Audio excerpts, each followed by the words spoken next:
जय हिंद साथियों। सुनासा GS research study centre के माध्यम से आज हम आप सभी को आरएसएस के बारे में कुछ छोटी सी जानकारी देने जा रहे हैं कि आखिर इस संगठन में आप किस प्रकार अपने आप को जोड़ सकते हो और किस प्रकार की इसमें अपनी सेवाएं देनी होती हैं तथा इसमें इसकी जो है कक्षाएं यानी कि इसका जो है शिक्षण किस प्रकार से होता है, यह सभी बातें आज हम आपको बताने जाएंगे और कुछ इसका छोटा सा इतिहास भी बताते हुए चलेंगे। आखिर इस संगठन में हम लोग इतनी बातें संगठन की कर क्यों रहे हैं, क्या है इस संगठन के बारे में। देखिए, यह संगठन जो राष्ट्रीय स्वयंसेवक संघ है, ये आने वाले विजयदशमी वाले दिन अपने 100 वर्ष पूर्ण करने जा रहे हैं तथा 100 वर्ष पूर्ण करने के दौरान ही ये कैसे अपने आप को इतना प्रभावशाली अपने आप को रख पाया है। पहले हम बात करते हैं संगठन आखिरकार मजबूत होता कैसे है। देखिए, विश्व में कोई भी संगठन है, उस संगठन का जो स्ट्रक्चर है वो कैसा है, वो यदि बहुत अच्छा है तो कामयाब होने की संभावनाएं होती हैं और या तो उसमें उस संगठन में शामिल होने वाले व्यक्ति का व्यक्तित्व कैसा है उसके ऊपर भी निर्भर करता है। यदि दोनों में से कोई एक चीज अच्छी, मानो कि उसमें व्यक्ति तो अच्छे हैं, उनके उद्देश्य अच्छे हैं, उनके विचार अच्छे हैं, उनके सब चीज अच्छे हैं, लेकिन संगठन के जो भाव, उनके उद्देश्य, उनके जो है जो उनका एक लेके चलते अपने एक तरीके से भाव कि हाँ कि हम इस संगठन को यहाँ तक पहुंचाएंगे, वह कहीं ना कहीं कमी उसमें रह जाती है। यदि वह भी बहुत अच्छा है तो पता चलता है व्यक्तित्व उसमें अच्छे नहीं है ऐसा नहीं। तो दोनों कुल मिला के ये संगठन, ऐसे संगठन चल तो जाते हैं और चलते चलते एक समय ऐसा आता है वो विलुप्त होते हुए दिखाई देते हैं। लेकिन राष्ट्रीय स्वयंसेवक संघ एक ऐसा संगठन है जो कि इसमें व्यक्तित्व भी अच्छे हैं, इसके उद्देश्य भी अच्छे हैं, इनका ध्येय भी अच्छा है। कुल मिला के यह जहां से आरंभ किया था, आज उसकी तुलना में आज हम देखें तो एक बहुत बड़े जो बट वृक्ष के रूप में ये अपने आप को फैला चुका है। इस संगठन का जो आरंभ होता है, सबसे पहले डॉक्टर हेडगेवार साहब, जिनका नाम जो है डॉक्टर केशव बलीराम हेडगेवार साहब जो थे, इन्होंने आरंभ जो है एक बालक, मतलब कुछ बालक थे, 6-7 बालक बच्चे, उनको लेके अपना प्रारंभ इस संगठन का प्रारंभ करते हैं। आखिरकार उन्हें इस चीज का अनुभव क्यों हुआ, क्यों ऐसा लगा कि हमें इस एक मजबूत संगठन की आवश्यकता है।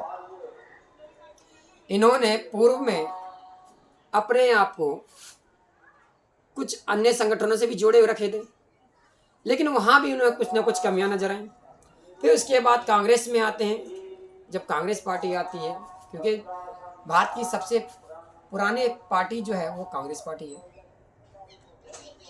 लेकिन वहां भी कहीं ना कहीं इनके अपने विचार वहां पे दिखाई प्रतीत नहीं देते हैं और इन्होंने एक उस संगठन का भी त्याग कर अपना जो एक अलग संगठन बनाने का मन बना लेते हैं कि नहीं, हमें इस समाज में हो रही कुरीतियों, हो रही बुराइयों तथा इस समाज में जो चीज चल रही है उसमें सुधार करने की आवश्यकता है। आखिर ये सुधार होगा तो कैसे होगा, क्योंकि व्यक्ति को जोड़ना इतना सरल नहीं होता ऐसे टाइम में जिस समय की अंग्रेजों का प्रभाव अत्यधिक था, चल रहा था, और उन्होंने पहली शाखा जो है, शाखा से यानी शाखा एक ऐसा स्थान जहाँ पे लोगों को एक जोड़ने का कार्य किया जाता है। और उन्होंने सबसे पहले 5-6 बच्चों को, 6-7 बच्चों को लेके महाराष्ट्र के नागपुर में वहाँ से वो प्रारंभ करते हैं। और धीरे धीरे उन बालकों में उनके करा कुछ नहीं किया, सिर्फ उन बालकों के लिए खेलने के लिए एक स्थान तय कर दिया। भाई यहाँ पे गंदगी है, क्यों ना इसे हम सब साफ करके चलो कुछ खेल खेला जाए। और इस क्योंकि बालक जितने बच्चे होते हैं वो खेल से ज़्यादा जल्दी प्रभावित होते हैं, और इस खेल का माध्य उपयोग कर इन्होंने खेल में ही उन बालकों को अपने साथ जोड़ते हुए और धीरे धीरे कुछ लोगों को भी जोड़ते जो है काफ़ी बड़ा स्तर इसको लेके चले आए। आज भी यही होता है। आज कभी आप शाखा में जाओगे तो सबसे पहले वहाँ पे कुछ योग, कुछ व्यायाम, सूर्य नमस्कार तथा समाज में क्या सही क्या गलत, क्या हमें कुछ करना चाहिए, इस पे विचार किया जाता है, इस पे मंथन किया जाता है। और इस संगठन में आपकी जो है सहभागिता उसी दिन हो जाती है जब आप पहली बार कहीं अपने आसपास शाखा में जाते हो और इनका एक भगवा ध्वज होता है। उस भगवा ध्वज में आप प्रणाम करते ही आप उस संगठन के स्वयंसेवक माने जाते हैं। उसी दिन से आपकी उपस्थिति दर्ज हो जाती है राष्ट्रीय स्वयंसेवक संघ में। स्वयंसेवक का अर्थ क्या है? स्वयं यानी अपनी स्वयं की इच्छा से उस राष्ट्र की, उस समाज की सेवा का भाव लेके चलना और उस संगठन में अपने आप को ऐसे उपस्थिति दर्ज करना जैसे कि मानो कि आप एक कुछ नया करने जा रहे हो समाज के लिए, कुछ अपनी सोच के साथ अपना कुछ विचार लेके चल रहे हो कि नहीं हमें कुछ बदलाव करने की आवश्यकता है। लेकिन धीरे धीरे इस संगठन में को बढ़ते हुए देखते हुए कहते हैं ना, जब कोई उभरता है तो उसे जो है उस संगठन को या उस व्यक्ति को बहुत कुछ समस्याओं का सामना करना पड़ता है। ऐसे बहुत से अन्य संगठनों द्वारा इसको अपनी ऊपर कुछ बुराइयों का भी सामना करना पड़ा। कुछ लोगों के जो है कटाक्ष भी सुनने पड़े कि यह तो एक हिंदुओं का संगठन है, हिंदुओं की केवल बात करते हैं। लेकिन ऐसा नहीं है, ये समाज में व्यक्ति का जो व्यक्तित्व का निर्माण करने का काम करते हैं। समाज में जो हो रही बुराइयां, जातिवाद को खत्म करने का प्रयास करती है। इसलिए आप संगठन में जाओगे तो वहां पे आपके नाम के साथ जो है सिंह, गुप्ता, वर्मा, शर्मा ऐसा कोई भी चीज लगाया नहीं जाता है, केवल नाम के साथ जी बोला जाता है। उस संगठन में जब जाते हो तो आप जैसे सभी बैठेंगे, चाहे वह डॉक्टर है, चाहे वकील है, चाहे वह एक जज क्यों ना हो, चाहे एक वकील क्यों ना हो, और अन्य जो स्वयंसेवक है से बिल्कुल उसी के बराबर समान भाव से सभी उपस्थित रहते हैं। किसी के साथ को ये नहीं कि ये बड़ा आ गया, ये इसको लिए अलग इसको स्थान दिया जाए, ये एक छोटा इसको एक अलग स्थान दिया जाए, नहीं, यहाँ पे सभी के लिए एक समान स्थान तय रहता है। सभी संगठनों में देखोगे एक दायित्व को लेकर बहुत बड़ी चर्चा होती है कि मैं दायित्व लेना चाहता हूँ, मैं दायित्व लेना चाहता हूँ, ये दायित्व मिल जाए, वो दायित्व मिल जाए। लेकिन संघ का एक अलग ही फॉर्मेट है। यहाँ पे क्या करता है, दायित्व देने के लिए आपको इच्छुक होता है, आप दायित्व लेने वाले बनो। बस आप जब दायित्व लेने वाले होते हो तो आपको दायित्व देने वाले ही यहाँ बैठे हो कि दायित्व लो। लेकिन इसके उद्देश्य, इनके भाव देखकर जो है बहुत से लोग पीछे हट जाते हैं, हमें ये दायित्व लेना ही नहीं है। क्योंकि यहाँ आपको दायित्व का मतलब है कि आपको अपने स्वेच्छा से, अपने स्वयं भाव से उस कार्य को करना होता है। यह नहीं कि बस दायित्व लेके बैठ, ऐसा नहीं होता है। यहाँ पे कार्य करना होता है, और कार्य इतना बड़ा नहीं कि आपको हर दिन जाके जो है 4 घंटे 5 घंटे 6 घंटे ऐसे बैठा रहना, नहीं, ऐसा कुछ नहीं है। आपको सिर्फ क्या करना है, सिर्फ 1 घंटे, मात्र 1 घंटे रोज जाना है, शाखा में अपनी उपस्थिति दर्ज करना है, और समय समय पे कोई ऐसा कार्यक्रम होता है जहाँ पे हम समाज को जागरूक करने का काम करते हैं, समाज में कुछ जागरूकता पैदा करने का काम करते हैं। तो उस समय जो है आपको थोड़ा समय देना होता है। बाकी ऐसा कुछ नहीं कि इसमें ज़्यादा आपको कि हाँ आप फाइल लेके उधर दौड़ रहे हो और संगठनों की तरह आज ये है वो, ऐसा कुछ नहीं है। यहाँ पे आपके साथ जो है सभी प्रकार के जो है बंदिशों से हटाया जाता है।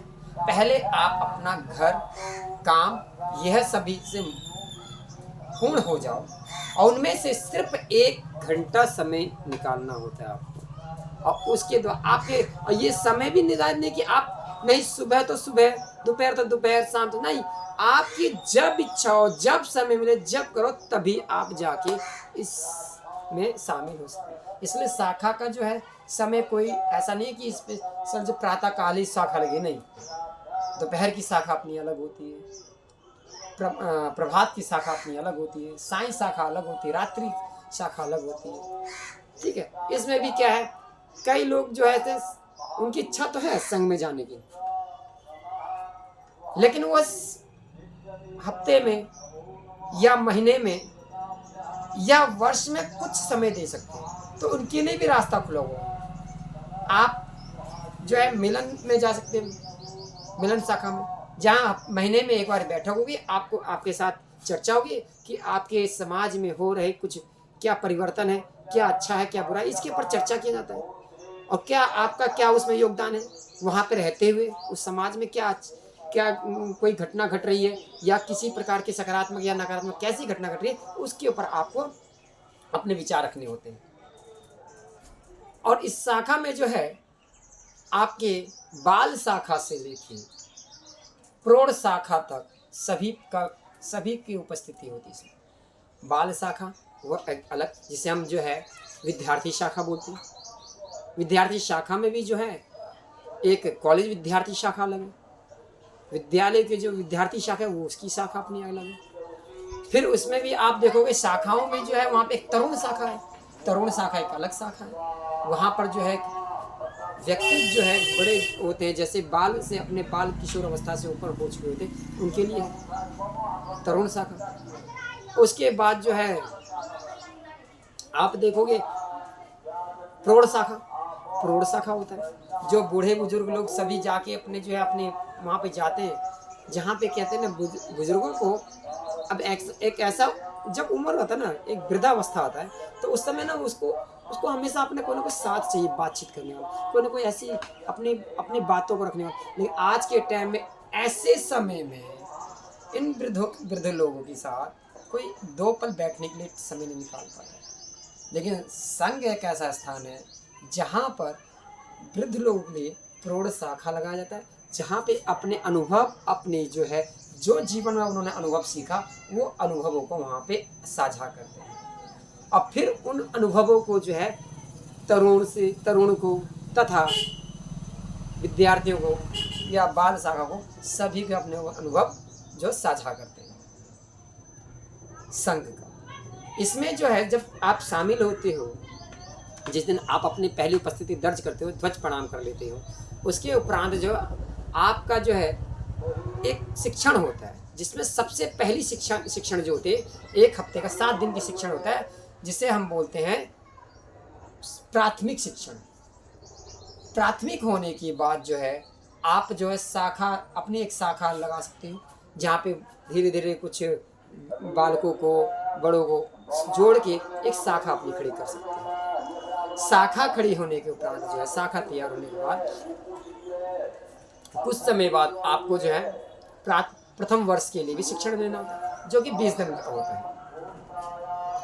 फिर उसके बाद आपका जो दायित्व जो है, आपको इसमें भाई स्वयं सेवक हो, आपके पास या गटनायक हो, या आप इसमें जो है गटनायक क्या होता है, कुछ 4-5 जनों का गट होता है, उसका एक नायक होता है गटनायक। उसका काम होता है अपने साथ प्रत्येक जो है कम से कम 4 स्वयंसेवकों, नए स्वयंसेवकों को जोड़ना प्रत्येक दिन। उन गटनायकों का ये काम होता है, किसी भी माध्यम से अपने समाज को जोड़ना। और फिर वह गटनायक से जो अपने कार्य पूर्ण होता है, तो वह जो है शाखा में जो है एक शिक्षक का कार्य करता है। और शिक्षक पूर्ण होने के बाद जब उनके पास पूर्ण हो जाता है, तो वह मुख्य शिक्षक का दायित्व दिया जाता है। फिर उसके बाद जो शाखा कार्यवाह का दायित्व दिया जाता है। उसके उपरांत जो है आपके पास जो है क्या कहते हैं मंडल कारवा का दायित्व है।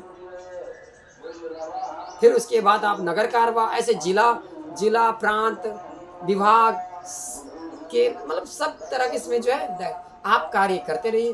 और इसमें सबसे अच्छी बात है कि हम आज इस संघ की आवश्यकता इसलिए भी बहुत आवश्यकता है क्योंकि आज के जो माता पिता अपने बच्चों को समय नहीं दे पाते, उनके संस्कार, उनके अपने संस्कृति, अपने देश की संस्कृति, अपने समाज की संस्कृति को उसमें समाहित करने का समय नहीं है।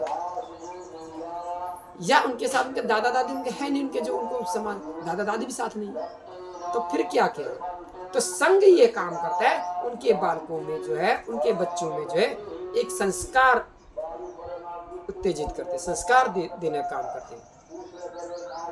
उस बालकों को अपनी संस्कृति को समाहित करने का काम करते हैं, उनमें एक व्यक्तित्व का निर्माण करने का काम करते हैं। किताबी ज्ञान तो बहुत हो, खाली किताबी ज्ञान होने से ही व्यक्तित्व का निर्माण नहीं होता। इसके लिए आप के पास जो है एक अपना व्यक्तित्व ही होना चाहिए, अपनी एक पहचान होती है। समाज में आपकी एक पहचान होती है, समाज में आपको लोग जानते हैं।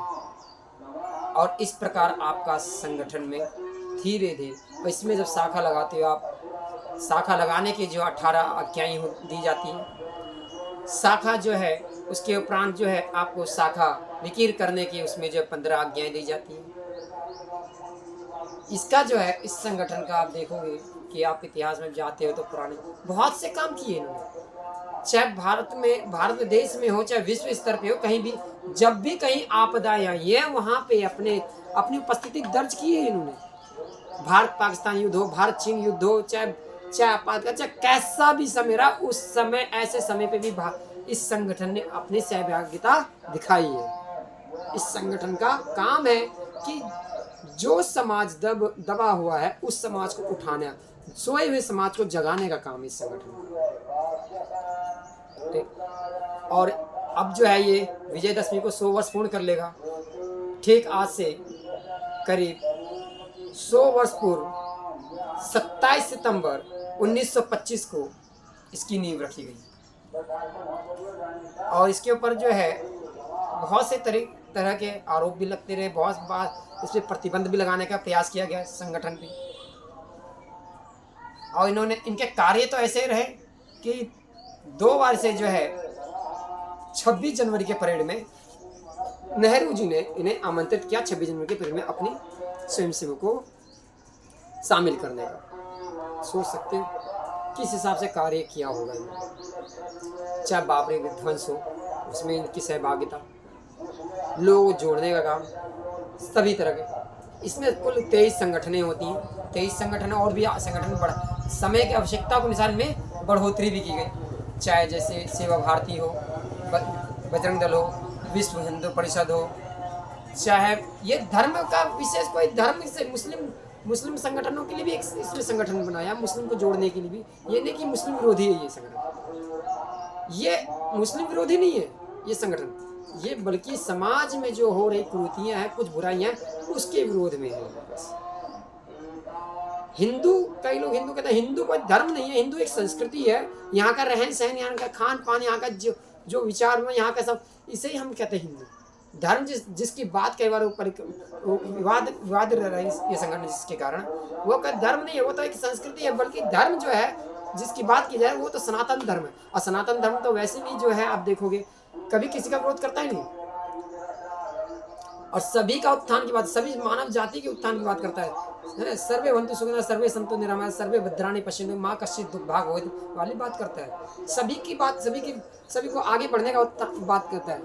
तो ऐसे धर्म का विरोध करने का तो कोई आवश्यकता लगता नहीं कि विरोध किया जाए इसका, क्योंकि सभी के उत्थान की बात करता है ये धर्म। विश्व का एकमात्र ऐसा धर्म जो सभी की कल्याण की कामना करता है, सुबह होते ही सबसे पहले सभी की कल्याण की बात करता है। नहीं तो अन्य कई सारे धर्म देखिए, कई सारे पंथ देखिए, कई सारे विचार देखिए, सिर्फ अपने हित की बात करते हुए नजर आएंगे आपको, अपनी जबकि यहाँ पे जो है सनातन धर्म सभी के हित की बात करता है। तो हम सनातन धर्म की बात में, हम यहाँ पे जो एक संघ की बात कर रहे हैं। संगठन जो है इतना कठोर भी नहीं है, इतना सरल भी नहीं है कि सभी कोई इसमें जो है शामिल हो सके, सभी कोई अपने इसमें बातें रख सके। आ सकते हैं कोई भी शामिल। तो आज जो है हम संगठन के बारे में जो बात कर रहे हैं, इसमें आप जाओगे, आपके साथ जो है एक आपके जो विचार वो काफ़ी कुछ बदलाव नज़र आएँगे, काफ़ी कुछ आप में आपके बोलने का तरीका, आपका जो है अपने विचार, सब कुछ में परिवर्तन दिखाई देगा। और एक अच्छा समाज का निर्माण करता कि आप सहभागिता बनते हुए नज़र आओगे। तो बस आज के लिए इतना ही। तो आशा करते हैं आप सभी को एक बारी जो है संगठन में जाइए और एक बार जाके वहाँ पर जो है आप लोग अपने आप को अनुभव करिए कि वहाँ संगठन में जहाँ भी आस-पास कहीं शाखा लगती है, वहाँ पे एक बार जाइए आप। और जाने के बाद देखिए, अनुभव कीजिए क्या वहाँ पे होता क्या शाखा में। आपके अपने विचार अपने आप ही परिवर्तित नज़र होते नज़र आएँगे। तो आज के लिए इतना ही। अगली बार जो हम कुछ नए टॉपिक्स, नए नए विषय के साथ आएँगे अगली क्लास में। आज इतना ही। धन्यवाद।